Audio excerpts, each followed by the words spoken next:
Galmagzot. Masha sadame, meki agar vaketep mas, aramet sodva, რომელიც ჩემში იმყოფება. აქ ძალიან მნიშვნელოვანი თემაა იმისი, რომ ჩემში შეიძლება მოქმედებდეს ვიღაც სხვა ვიდრე მე.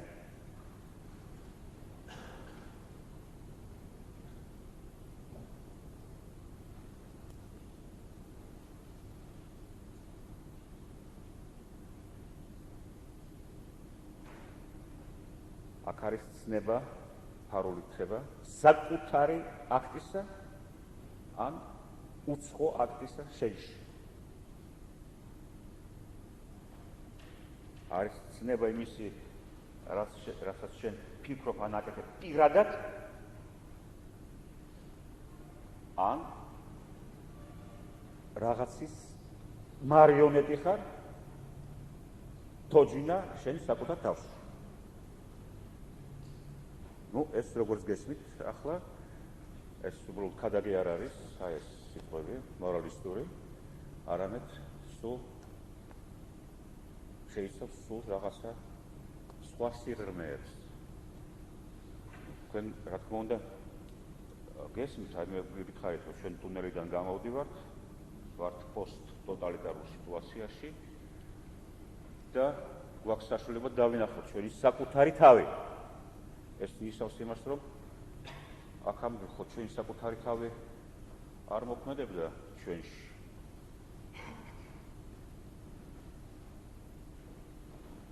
ჩვენ ვიყავით მარიონეტი ჩვენი საკუთარი აზრებისა, რომელიც არ იყო ჩვენი აზრები.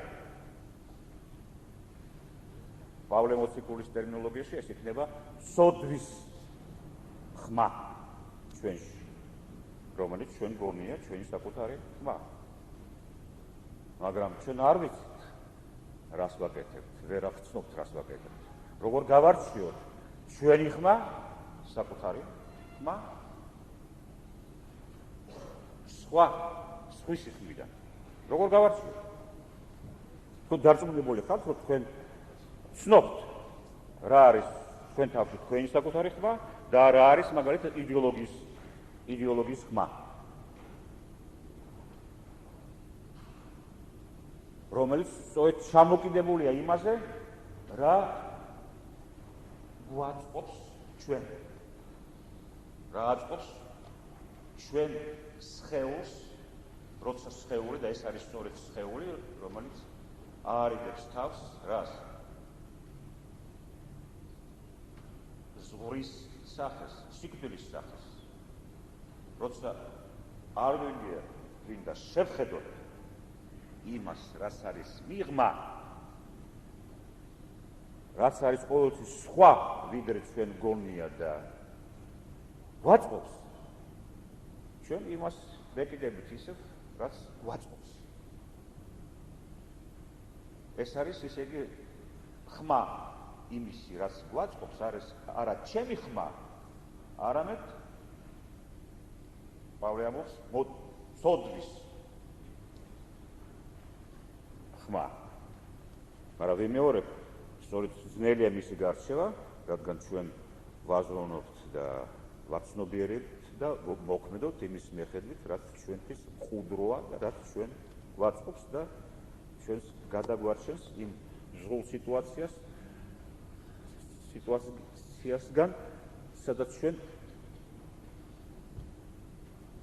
უნდა გავბედოთ და ვინახოთ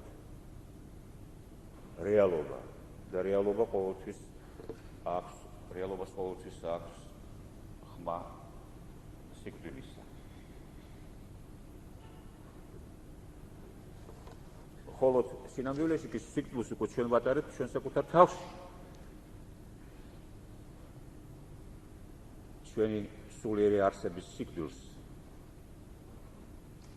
და ეს სიკვდილი არის ჩვენი სხეული. ასე გვეუბნება ჩვენ პავლე და ასე გვეუბნება ჩვენ ფილოსოფია.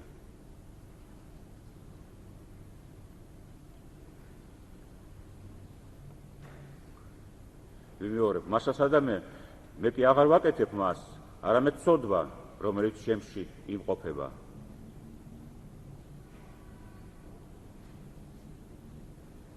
ამავე სიტუაციის გადმოცემა შეიძლება ტერმინი ცოდვა და ასე შემდეგ ამ ტერმინების ხმარების გარეშე.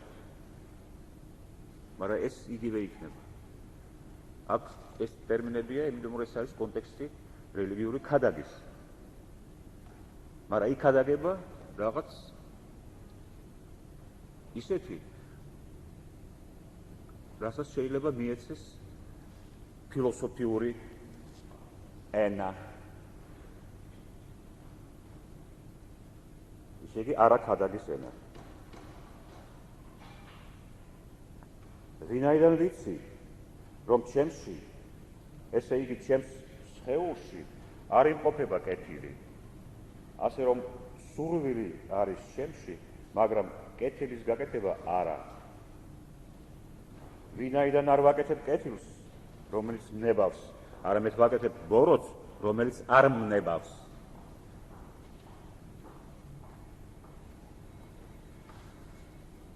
ისე იგი აქ თავარი კვანტია.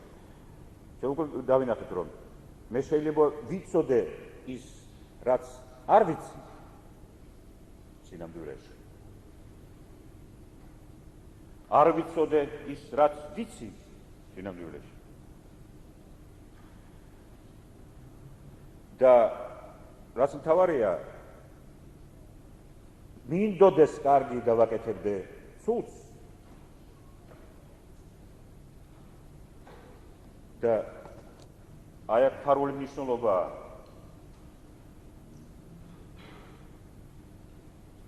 არის შემდეგი. და ძალიან ადვილი გასაგებია ჩვენ დღევანდელ ქართულ სიტუაციაში, რომელიც ქართული არ არის, სხვათაშორის უნივერსალურია ამ არესტის, რომელსაც ქვია საბჭოთა საზოგადოება ან საბჭოთა კავშირი.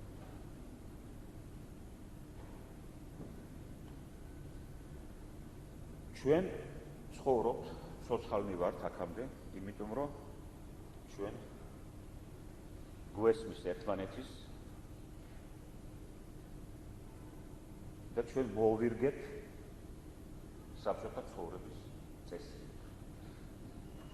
მოვირგეთ ინდივიდუალური გადარჩენის მიზნით.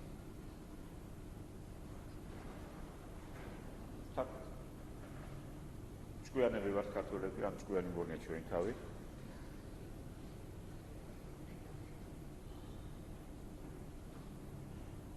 პრინციპში ოპოზიციონერი ყოველთვის.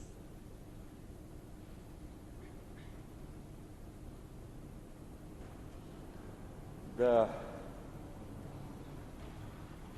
არ ვაკეთებთ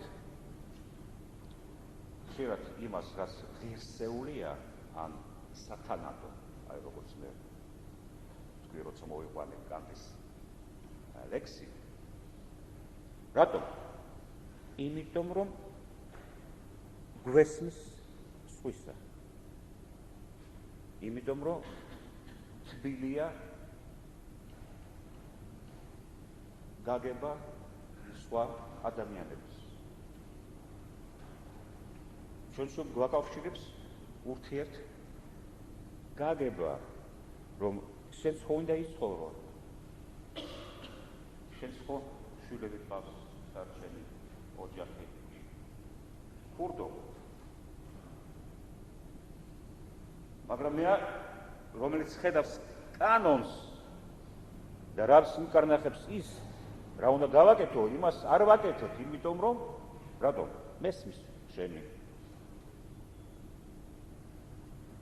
შერწყმული ვარ ადამიანურ სითბოში. სითბოში რაში? პავლეს მოციქულის მიხედვით ხორცში, სხეულში. ამიტომ ეძახის ამას ის ცოდვას.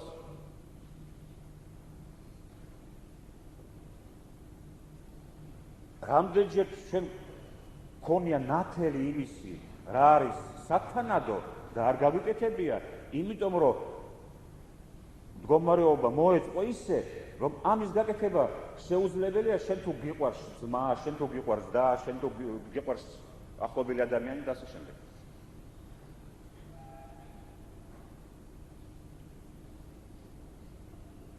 და მე კიდევ ერთ ნაბიჯს გავაკეთებ და სწორედ იმიტომ რომ გიყვარს, შენ ვერ დააკვირდები იმ ნათელს და ვერ გაიფიქრებ იმას,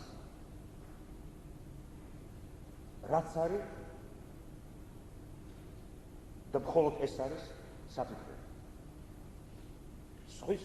სხვა რამის ფიქრი შეუძლებელია. მაგრამ შენ ამას არ იფიქრებ, რაღაც ნაპერწკალი იქნება ამისი, რაღაც ნაწილი ნათელისა, მაგრამ შენ გაუშვებ იმას. ისე იგი, რას ვამბობდი მე, როცა ინტერპრეტაციას ვაკეთებ, ისე იგი, არ მოხდება შეხვედრა.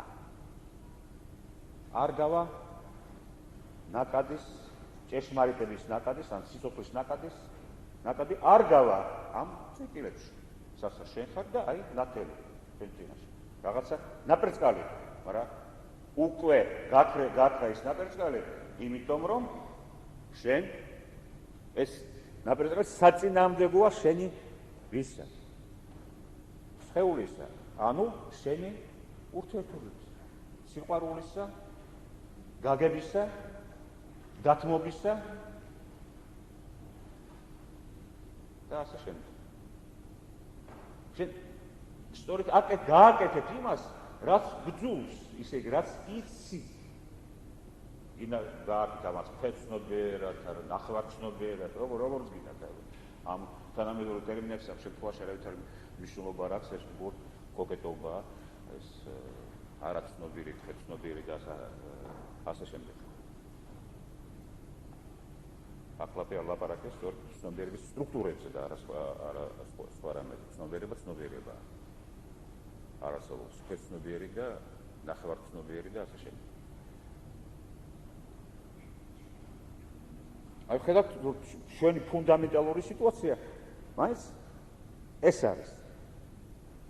ანდა მარტო იმიტომ კი არა რომ ეს ბმა არსებობს ადამიანური კავშირების ხორცეული ბმა, რომელსაც ქვია ურთიერთგაგება. აი ურთიერთგაგება, სწრაფი ურთიერთგაგება არის მტერი ჩვენი აზროვნებისა და ჭეშმარიტების მტერი. ნუ ასე ზღვრული გამოხატულება გაგებისა არის კლასიკური რუსული "ты меня уважаешь" ეს არის ძალიან დიდი ფსიქიკური ისტერიული ძალა, სხვადასხვა რომელიც მოქმედებს რუსულ ისტორიაში. ჩვენ ახლა უბრალოდ რაღაცა პატარა რაღაცებზე, უბრალოდ მოვალეობ დაკვეთილებზე კი არ ვლაპარაკობთ, ახლა ვლაპარაკობთ ჩვენ სინამდვილეში, მე არ ტერმინს არ ვხორობთ, ვლაპარაკობთ ძალიან ღრმა მეტაფიზიკაზე, რომელიც შინაარსია იმისი, რაც ჩვენ გარედან გვეჩვენება როგორც ისტორია. როგორც ხდომილება და ასე შემდეგ. ოქროს დამალული შინაარსებია, რომლის დანახვა არის სწორედ რა? აზროვნება. თუ მოხერხდა ეს აზროვნება. მაგრამ მე ვიმეორებ, მე უკვე შემოვიტანე სიძნელე აზროვნების. რომ რაღაც არის ჩვენში, რომელიც გვისლის, რომ ხელს იმაში, რომ დავინახოთ.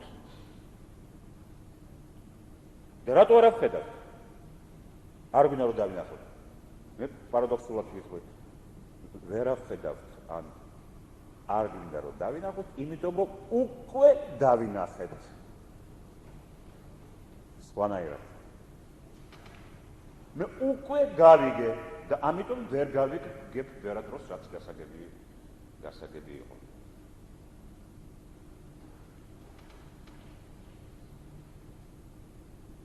ურთიერთ დათმობაში, ურთიერთ შველაში მე მორგებაში ცხოვრების და არსებულისა, შეუძლო გავიგეთ ერთმანეთს.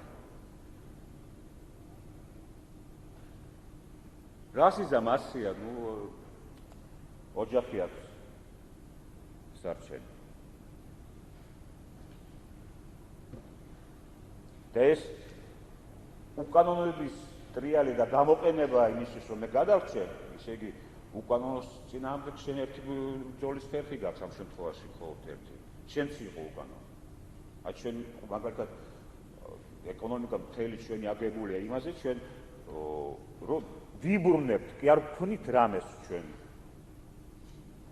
სიმდიდრეს. ეს შექმნის პრინციპი კი არ არის.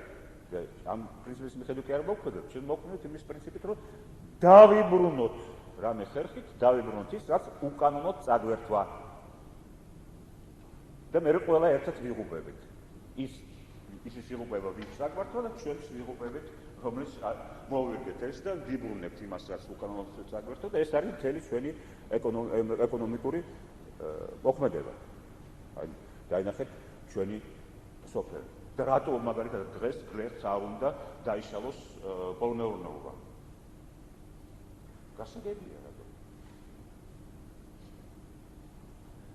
იმიტომ რომ მოირგო. მაგრამ ეს არის ფუჭე ან სოდვის პრინციპი, რომელიც დაღუპავს ადამიანს. განსაკუთრებით დღევანდელ სიტუაციაში, როცა ყველა დგევართ ეკოლოგიური კატასტროფის წინაშე. მაგრამ ჩვენ რო აზონების ტერმინებში გადავთარგმნოთ, ეს უბრალოა. როგორ შეიძლება აი ეს გაკეთება ყოველთვის იმის, რაც არ გინდა და არ გაკეთება იმის, რაც გინდა. რა თქმა უნდა, შენ გინდა სწორედ იცხოვრო და იზიო. მაგრამ არ აკეთებ იმას, რადგან? რატო? იმიტომ რომ გადამოლივართ ერთმანეთში სხეული. გვესმის ერთმანეთის, გვიყვარს ერთმანეთი და ვირგებთ ცხოვრებას. ასე მოეწყო.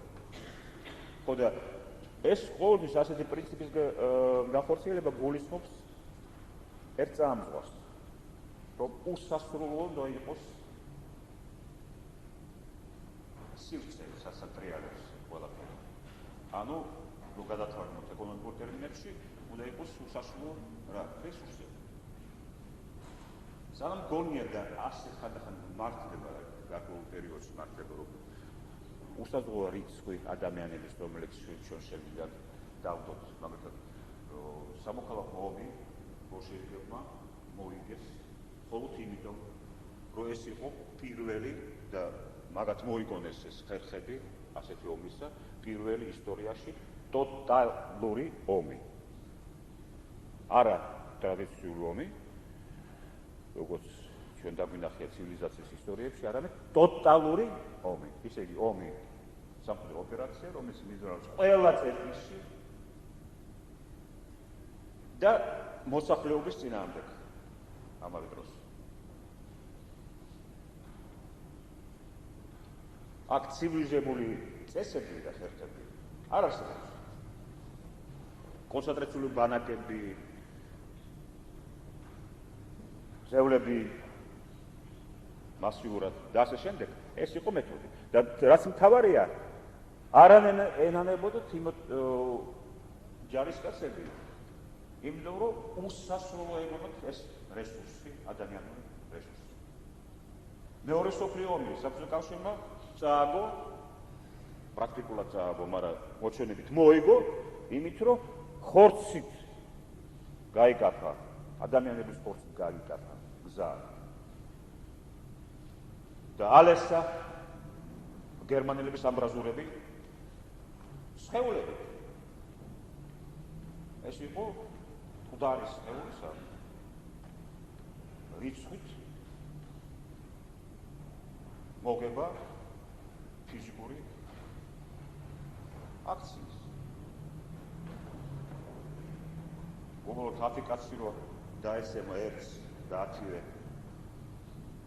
მხედრად იქცევა, ეს უბრალოდ ფიზიკური მასა კლავს იმ ერთს.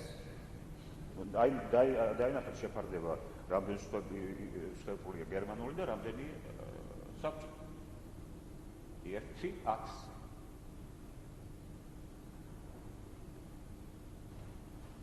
ასევე ჩვენ გვეკონა რომ უსასრულოა გაზის რესურსი, ნავთის რესურსი და ასე შემდეგ. მაგრამ ეს მოცემული თითქოს არ მერქმა მოხდა რაღაც თოკის რაღაც სიძე შემდგომია რომ ეს უსასრულოა მოცემული, ეს მოგდებული თოკია და გამოიოს მერე. შემოხვდება ეს თოკი. აღარ არის დღეს ეს ნავთი აქვს. არც გაზი არც ნავთობი და მოწამულია მიწა, მოწამულია ჰაერი. ისე იგი ამ ადამიანური სისულელესთვის უკვე აღარ არის ეს სივრცე. სად არის ის დეგენერატივი თქვათ აღამას კოლონის თავმჯდომარე ან კოლმეურნეობის თავმჯდომარე არ არის ტბასთან, ან ეშმაკი გლეხი, რომელმაც მოირგო კოლმეურნეობა, ორივე დაიღუპა და არ არის ტბა დაიღუპა. ასევე დაიღუპება რაჭა, ასევე დაიღუპება ლეჩხუმი და ასე შემდეგ. ახლა ლეჩხუმი ვახსენებ, მე ლეჩხუმელი ვარ და უნებრივ მომდის პირველი მაგალითად ყოველთვის ეს.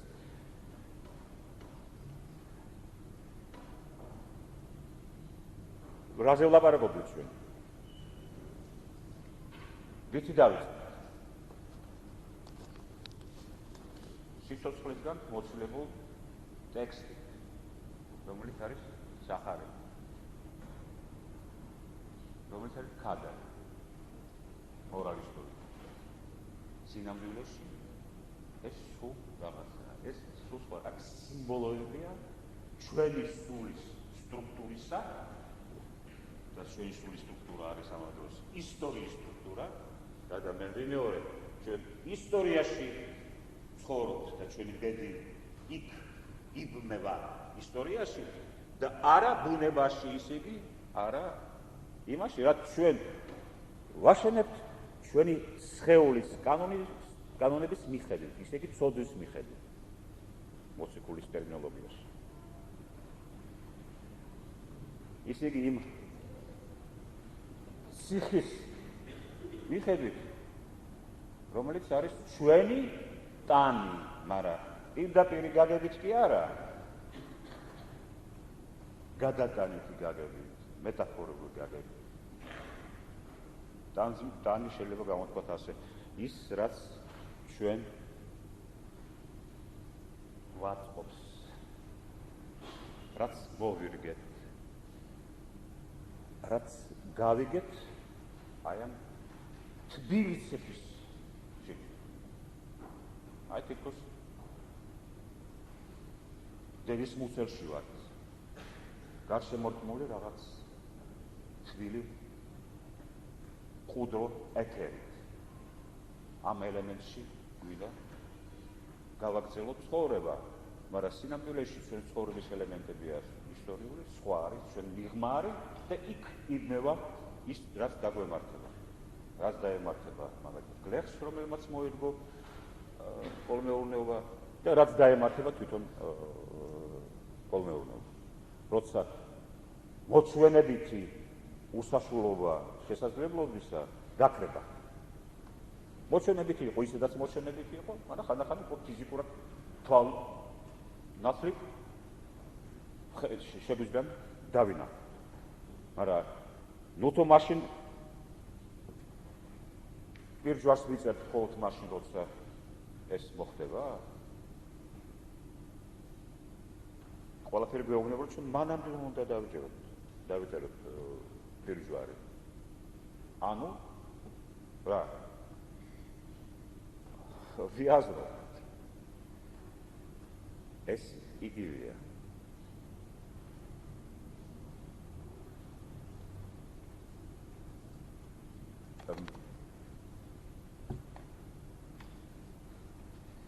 აი როცა მე შემიძლია ახლა ეს იმის მაგივრად ვიხმარო და ვხმარობდი აქამდე მორალური ან მორალისტური ტერმინები, რელიგიური ტერმინები. ვიხმარო სხვა ტერმინები, მაგალითად განლაგების, ანუ ტოპოლოგიის ტერმინები. არ შეგეშინეთ ტოპოლოგიაში მე არ შევალ, მაგრამ მე მინდა ის თქვა, რომ ეს უბრალოდ მდგომარეობებია ის, სადაც შენ იცი რა უნდა გააკეთო, ვერ აკეთებ იმას, აკეთებ საწინამდე.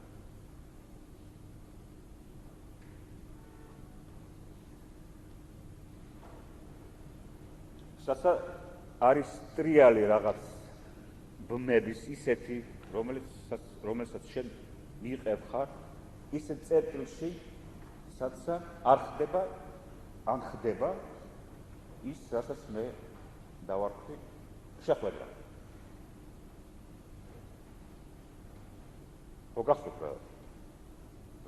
რა გადავიყვანე, რა შინაარსი გადავიყვანე ამ ტერმინებში. შეხვედრა, არ შეხვედრა, ნაკადის გასვლა, არ გასვლა.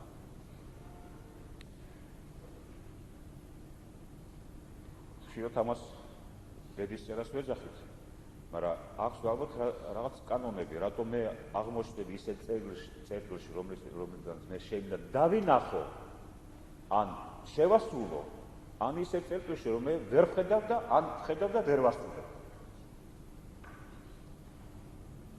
აი, აქ არის პრობლემა, რომელიც არის ძირითადი პრობლემა ფილოსოფიის, რომელიც მე უკვე პრაქტიკულად ვახსენე, ისე იგი რას ნიშნავს? მაგალითად, მე შეიძლება რაღაც საბედისმეტყველო შეხვედრა მქონდეს, მაგრამ ამ შეხვედრის დროს მე არ მახსოვდეს დამავიწყდეს ის, რაც ვიცი, რაც არის შემში, მაგრამ ის, როცა საჭიროა, ისე იგი არ ვთვლობ მთლიანობაში ყველაფერს, რაც მე გამაჩნია რაღაც მოცემულ მომენტში და მოცემულ სივრცის წერტილში. მაგალითად, იმ წერტილში საჭიროა იმ დროს კონცენტრაცია ან დაყურადღება, რომლის საშუალება მე აბსოლუტურად გამაჩნია. შემიძლია ეს, მაგრამ აი აქ რატომაც გამომეცალა ვერ შევძლებია. რაღაცა ვიცოდი და ახლა არის საჭირო და ეს სწორედ აი ახლა დამავიწყდა. ან სწორი გამართული სიტყვა გავიდოდა, მოხდებოდა შეხვედრა. მაგრამ ეს სიტყვა აი ახლა ვერ მოგწევდა. ვიმეორებ, აქ იმალება პრობლემა თელ სისულეში გლობდე იმას, რაც არის, რაც გაგაჩნია შენ. აი, სრულყოფა, მაგალითად, გაიხსენეთ ის ორი ხმა გამარჯვების ოლიმპიურ თამაშებში გამარჯვების შემდეგ, ისე იგი წევალზე მის მათი რეალიზაციას და როგორ გაიფანტებოდა ეს, თუ ისინი მეორე დღეს გააგრძელებდნენ ცხოვრებას, შეიცვლებოდნენ. ხო და ის მომენტი, აი ეს მომენტი არის, დავარქვათ, ეს არის ისტორიული მომენტი. როცა სრულდება ყველაფერი და გადის ეს ნაკადი, ხდება შეხვედრა. 5 მილისა. ანუ მაგალითად ფიზიკური ანალოგია მოვიყვანოთ. მაგალითად მე გამაჩნია რაღაც ძალა, როდესაც გაუწოდა ხელი და თუ ვარდება წამოვაყენო, ხო? მაგრამ აქ არის საჭირო ისე, რომ მე ისე წერტილში ვიყო, საერთოდ შენი ხელი გადაწყვეტა. და წარმოიდგინეთ, ეს ფიზიკური მეტაფორა, მე ვარ ხელიც გამაჩნია, კუნთს გამაჩნია, სიყვარულის გამაჩნია, სულის გამაჩნია, დავახმარო, მაგრამ მე ის შენი ტრიალი, შენი სიარული აღმოჩნდა ისე წერტილში, სადაც ის უფრო შორს არის და შენი ხელი გაგდებოდეს. ხო, ვერ ვაკეთებ იმას, რაც მინდა. ეს ფიზიკური მდგომარეობა, ხო, ფიზიკური მეტაფორა. წარმოიდგინეთ ასევე მორალური მდგომარეობა არსებობს. როცა მე ისე ჩამაყენა ტრიალმა ჩემი ბმების, ისე იგი, ჩემი დამომგებლობა დედაჩემთან, დასთან, მეგობართან და ასე შემდეგ, ეს ხო ტრიალია. ისე რომ ისე წერტილში ვარ, რომ მე იმას ვერ ვაკეთებ, რაცაც ვხედავ, რომ გასაკეთებელია. ან აზროვნებაში ვერ ახდებ. იმიტომ ასეთ კუთხით უყურებ. და როგორ ამოვხსნი ამ კუთხეში? რატო აქ არის თავარი საკითხი შემდეგი? და რატო არის ფილოსოფია ქმნადობა და არა თეორია? აზროვნება ქმნადობა არის და არა თეორია. ქმნადობა ისეთი, რომ მე ვიყო ყოველთვის ისე წერტილში, რომ რაც გამაჩნია და რაც მინდა ის გავაკეთო.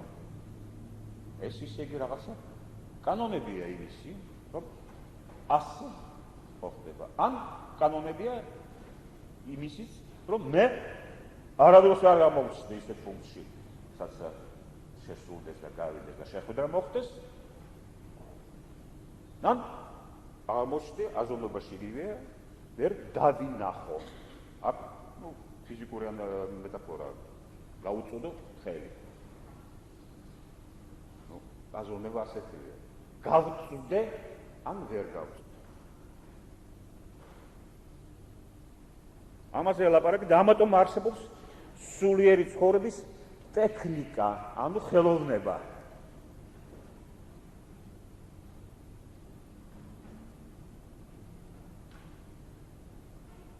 ამ გაგებით აზროვნება არის ხელოვნება. ასევე არსებობს ტექნიკა, ხელოვნება, ტექნოს. ბერძნული ხელოვნება, სულიერი ხელოვნება ცხოვრების.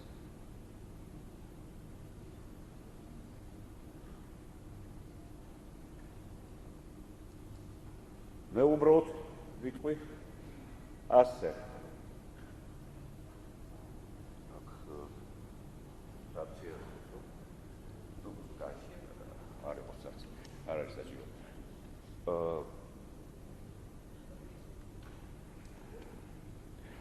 ჩვენ ვლაპარაკობთ რელიგიურ ტექსტზე. და ეს ტექსტი, სადაც მოცემულია ფუნდამენტალური მეტაფიზიკური მდგომარეობა ადამიანისა, სიტუაცია ადამიანის. და ამ სიტუაციაში აზრობრივი ელემენტის როლი.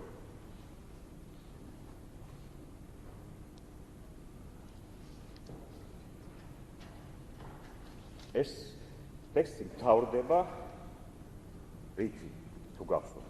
მთავრდება იესო ქრისტეს სიმბოლით. აი ასე მთავრდება და მეც ამით დავამთავრებ დღეს.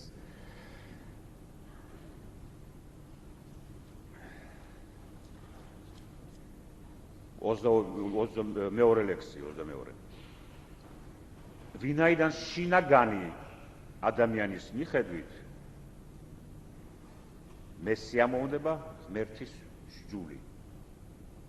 ესე იგი, აქ უკვე ჩვენ ორი ადამიანი გვაქვს. ერთი ადამიანი, როგორც ასეთი, და მეორე არის შინაგანი ადამიანი.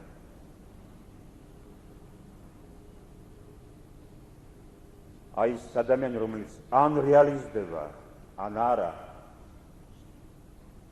ის ადამიანი, რომელმაც იცის ის, რაც იცის, არის ის, რაც არის, ის კი არა, რომელსაც უყვარს, მაგრამ სინამდვილეში ზულს. ანუ ზულს და სინამდვილეში უყვარს. არამედ ის, რომელსაც უყვარს, როცა უყვარს. ან ზულს, როცა ზულს. აი, როცა არის ეს შეხვედრა, ეს არის შინაგანი ადამიანი. მაგრამ ჩემ შინაგანი ადამიანი, მაგრამ ასოებში მე ვხედავ სხვა კანონს აქ უკვე ჟულის მაგებად კანონია ტერმინი ნახმარი, რომელიც შეიძლება ჟულის მაგებად ისიც იხმარო, რომელიც წინააღმდეგობას უწევს ჩემი გონების კანონს და ხდის ჩემ ასოებში ყოფი ცოდვის კანონის ტყვეთ.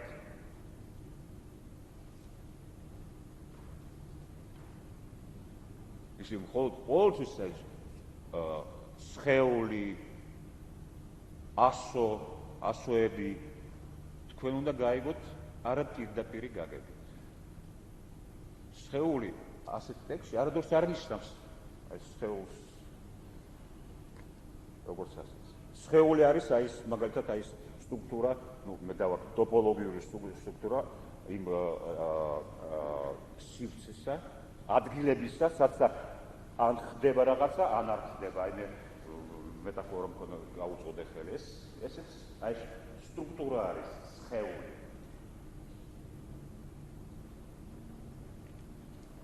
მოგასაგებია, ხო? ხო და უბადრუკი ადამიანი ვარ. ვინ დამიხსნის ამ სიკვდილის სხეულისაგან? ისე ეს ასოები ეს სხეული არის სიკვდილის სხეული.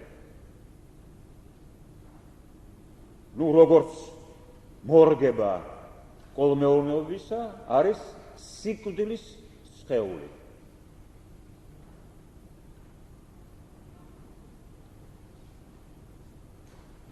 ან მორგება საბჭოთა ხელისუფლებისა არის სიკვდილის სხეული. სწორედ იმიტომ არის აგებული რომ ჩვენ მოვიდგეთ. და პირიქით რომ დავინახოთ ეს მორგების ჯაჭვი უნდა გავწყვიტოთ. ეს ნიშნავს ხოლმე გავწყვიტოთ სიყვარულის ურთიერთგაგების კავშირი. რა, ისე იგი კავშირი გავწყვიტოთ ადამიანური სიმყუდროება. ხონდეს ძალა და ვაჟკაცობა გავგეთ მიღმა ამისა. მაშინ არის შანსი შეხვედრის განახლების. ხო და თავდება ასე მადლობთ ღმერთს ჩვენი უფლის ქრისტე იესოს მიერ ამრიგად აი ჩემი გონების ღმერთის ჟულის მონა ვარ, ხოლო სხეულით ცოდვის კანონისა. ამიტომ ახლა უკვე გადავედი მეორე თავზე, სადაც არის გამოსყიდვა ამ სხეულისა იესო ქრისტეს მიერ, მისი სვეტის მიერ. ისე იგი აქ შემოდის ჩვენება იმისი, რომ სიმბოლოსთან შერწყმა ჩვენ გვაძლევს საშუალებას შევასრულოთ ის, რაც ადამიანურად, ანუ სხეულის კანონის მიხედვით ჩვენ არ შეგვიძლია.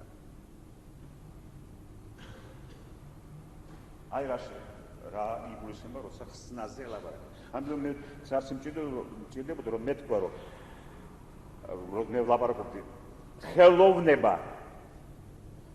ხელოვნება არის ანუ ტექნოსი, ტექნიკა, სულიერი ცხოვრების ტექნიკა.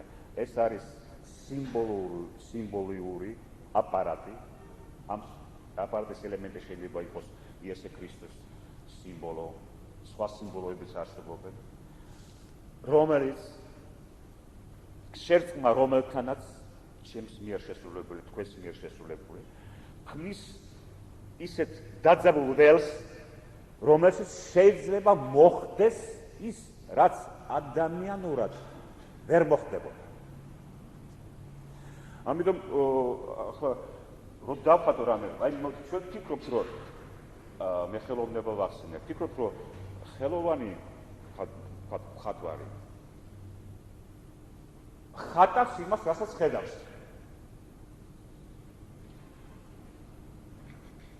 სინამდვილეში მხატვარი ხატავს იმას, რასაც ხედავს, იმისთვის, რომ დაინახოს ის, რასაც ხედავს. მეორე.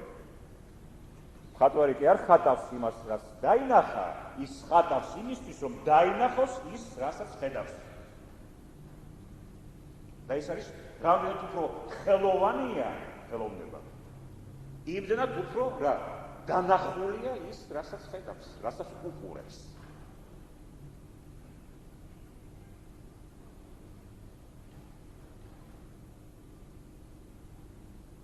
წარმოიდგინეთ, რომ ჩვენც ასე ვხატავთ ჩვენ სულიერ ცხოვრებაში. ისე იგი, ჩვენ უნდა გაგვაჩნდეს რაღაცა, რასაც ვაკეთებთ ისე, რომ კი არა ავრეკლოთ ის, რასაც უყურებთ, არამედ პირველად ამის მეშვეობით დავინახოთ ის, რასაც უყურებთ. ან დავინახოთ საკუთარი თავი. ვცნოთ ის, რასაც ვაკეთებთ. რას გრძნობთ? რა ვარ? რას ფიქრობთ? ესე იგი, ფიქრის სიტუაცია არის ასეთი, რომ ჩვენ უნდა გავიფიქროთ ის, რასაც ფიქრობთ სინამდვილეში. ან შევიგრძნოთ ის, რასაც გრძნობთ.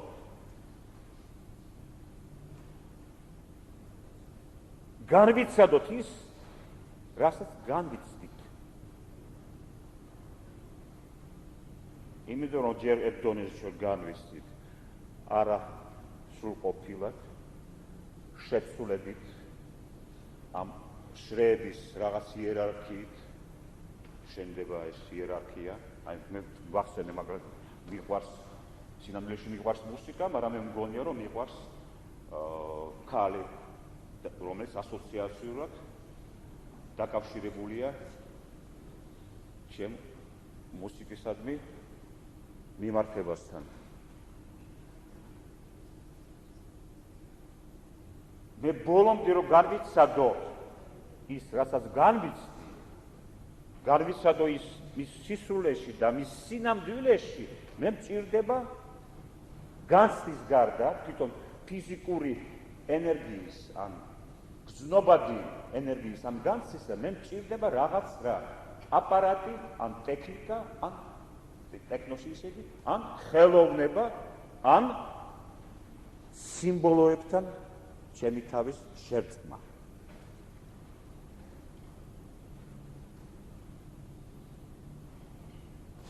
აი ეს თავდება სწორედ ისე უბრუნდება პავლე მოციქული, რა სიმბოლოს უბრუნდება იესო ქრისტეს სიმბოლოს მის სვერს, რომელმაც გამოისყიდა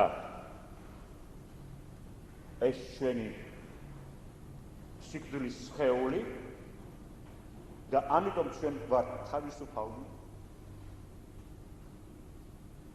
როგორც გათავისუფლებული მონები, თავისუფალნი, რომ ამ განცდებში გავყვეთ, რომ გავყვეთ ჩვენ საკუთარ განცდას.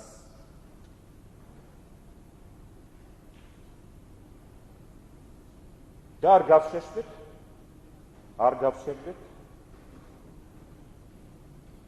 რადგან უკვე გამოისყიდა ეს ჩვენი ცოდვა.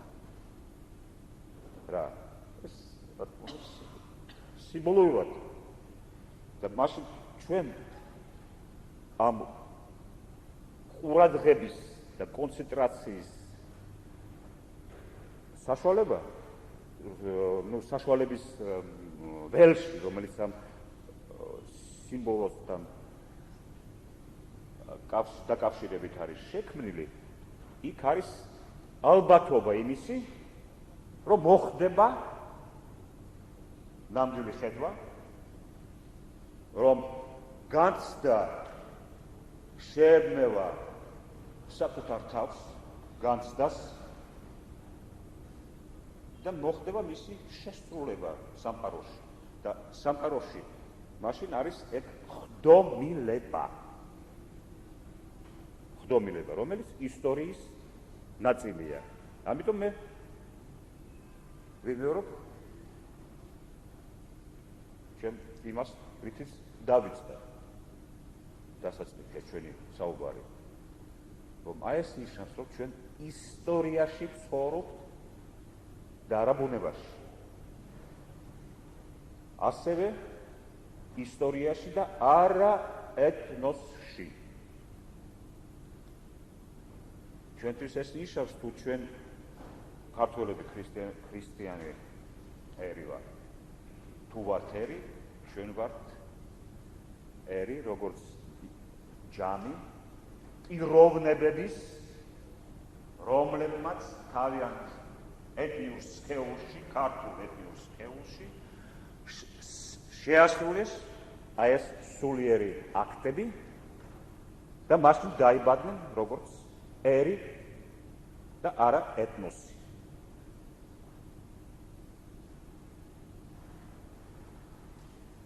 აი ამით მე უკვე მგონი გაგაწვალეთ და მოდი დავამთავროთ ეს ჩვენი პირველი საუბარი.